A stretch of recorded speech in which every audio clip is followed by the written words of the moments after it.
মাত্র 20 টাকা খরচ করে কিভাবে 800 টাকায় এই জিনিস বিক্রি করছে আগারগাঁওয়ে, সেটা আমি সরাসরি দেখিয়ে দিব। কি ভাবছেন মিথ্যা কিংবা বানোয়াট বলছি? কখনোই না। আজকের ভিডিওতে আপনি নিজেও কিন্তু এই 20 টাকা খরচ করে 800 টাকা বিক্রি করতে পারবেন এমন একটা জিনিসই তৈরি করে দেখাবো। পিস খেলে কলিজা মন ঠান্ডা হয়ে যাবে এমন একটা জিনিসই তৈরি করে দেখাবো। পুঁজি কম কামাই বেশি। এমনিতেই কিন্তু কোটি টাকার গাড়ির মধ্যে চিপস বিক্রি করে কোটি কোটি টাকার মালিক হতে পারে না, আর কোটি টাকার গাড়িও কিনতে পারে না।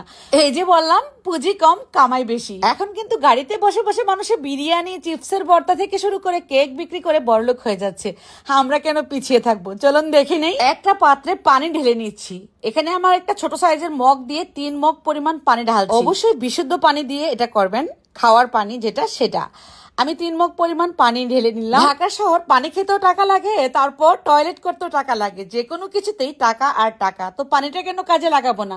3 মগ পরিমাণ পানিতে 1 কাপ পরিমাণ দিয়ে দিচ্ছি চিনি। ব্যাস, আমরা চিনিটা দেওয়ার পর এর মধ্যে ব্যবহার করব আগার আগার পাউডার। আমার এই আগার আগার পাউডার 1 চা চামচ পরিমাণ দিলেই কিন্তু 3 মগ পানি আপনার সাথে সাথেই জমাট হয়ে যাবে। আমি দেখাচ্ছি আপনাদেরকে সরাসরি।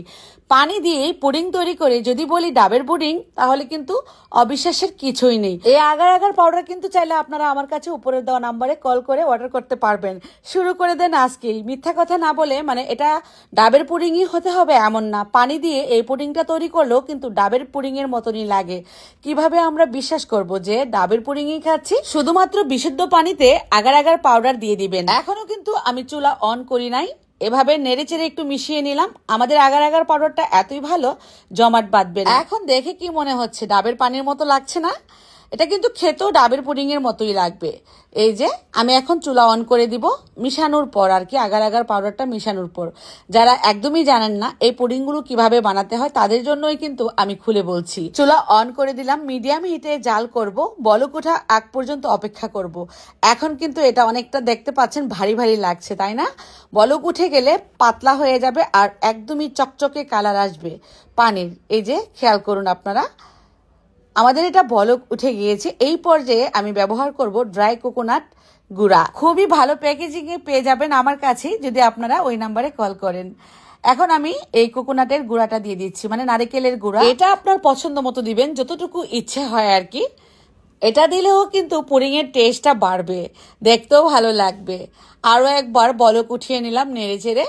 এবার আমি নামিয়ে ফেলবো, চুলা অফ করে দেব। আমাদের পুডিং কিন্তু অলমোস্ট হয়ে গিয়েছে, মানে পুডিং এর জন্য প্রস্তুত করে নিলাম। এইভাবে চাইলে আপনারা বড় পাতিলে করতে পারবেন। আমি যে আন্দাজে আগার আগার পাউডারটা দিয়েছি, ঠিক সেই আন্দাজে আপনারা পানিটা মেপে 500 পুডিং একসাথে তৈরি করতে পারবেন। তারপর স্টিলের বাটিতে নিয়ে নিলাম। ফ্যানের বাতাসের নিচে 15 থেকে 20 মিনিট রেখে দিলেই এমন পুডিং জমাট বেঁধে যাবে। তারপর টুথপিক দিয়ে সাইডগুলোতে এভাবে মেরে দিচ্ছি। আপনারা এই পুডিংটা নামাতে চাইলে ঠিক এভাবেই নামাবেন, তাহলে পুডিংটা সুন্দরভাবে নামবে। এই পুডিং বানাতে কোনো রকম কষ্টই নেই, ঝামেলাও কম।